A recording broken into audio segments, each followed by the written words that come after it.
Josh, how are we? Hi Barry, so it's Josh Welding, comic book movie and reviews. Hi Barry, how are you? Good to meet you, man. Yeah, same to you. And I got to start by asking that incredible shot that I feel is already iconic in the MCU of the 10 heroes all lined up together when they first come to Earth. And What was me that not in it. Me slightly out of it. I can see you in there. Can you? All But right. what was that like for you to shoot? Yeah, that was not as easy as it looks. I mean, it's like I'm Barry. I'd say, okay. Do you know what I mean? And on the edge of a cliff as well, in the Canary Islands. Not the edge of a cliff, but I'm dramatizing that. But yeah, it was it's definitely an iconic shot, man. Is that the one you're on about? Yeah, that opening shot is such an incredible piece of footage. And That's down to oh, go on. that's down to the cinematography, yeah. So Yeah, it's such a great shot, and this is such an interesting character with Druig. And of course, we see in the film he's told not to interfere with humanity, but then in the comics, this is a character who often has interfered, and he's gone down quite a dark route. So, looking ahead to the future, do you think that's a possibility for this character? Yeah, I think so. I don't want to put any ideas out there, but definitely think he'll take a stand. He finds it hard not to interfere and stuff. And again, it's for the right reasons. I think he's valid points to interfere and he's doing it for good reasons. But yeah, maybe he does. Maybe he does. Yeah. Not that I know anything, but well, I know in the comic books at the moment, in the current Eternals comic books, he's just teamed up with Thanos. And obviously, this film is about the fallout from Thanos being beaten. But who do you think would be the perfect supervillain partner for Druig if that were to happen down the line?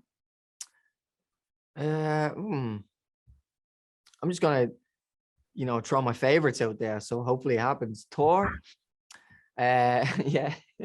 I don't know who would be him and Loki kind of have a similar thing going on, right? Yeah, I can definitely see that. Yeah. And I don't know if they get on though. Would they get on? I think they maybe butt him heads. And Spider-Man. Maybe him and Spider-Man.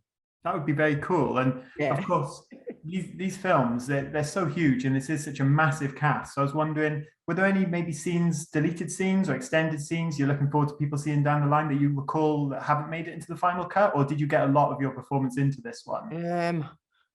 I've done a good few stunts that I don't think made it.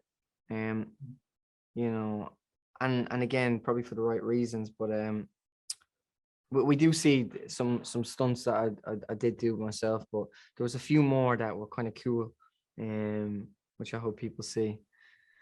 Awesome. And of course, this is such a huge Marvel film, massive scale, exploring the history of this world. And then, of course, you're going from this film to something like The Batman, where it's the dark, gritty streets of Gotham City. So what's it been like for you as one of the few actors to get to jump between such huge franchises like that when they are so different as well? Yeah, I mean, being a comic book fan and Batman fan, Marvel fan, and it's nice to go from one to the other. It really is nice.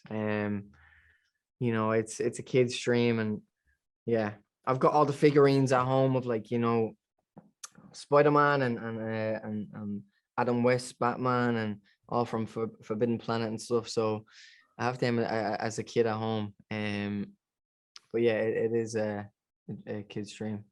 Awesome. I'm not a kid, but you know what I mean. One final question for you. This character, like the rest of the Eternals, thousands of years old. So when you're approaching a role like this, we do get to explore some of Druig's history, but how much is that playing in your mind as a performer that this is a character who is, as I said, thousands of years old and, not as you look on the surface? I think, having that in mind and if you're trying to play that, it can definitely affect the performance. And being present is always something I've always kept in mind going forward. Be present to the moment, and which is even hard to do, really hard to do. But I think knowing all of that for homework is nice and having all that information. But my thing is throwing it all away and reacting to literally what's in front of you, and even if it's rehearsed or reacting to everything that's going on, smells, everything. Awesome. Well, thank you so much for your time, Barry. Can't wait for people to see you in the film and see where the character goes next. Thanks so much. Thank you. Hopefully, a solo movie. Fingers crossed.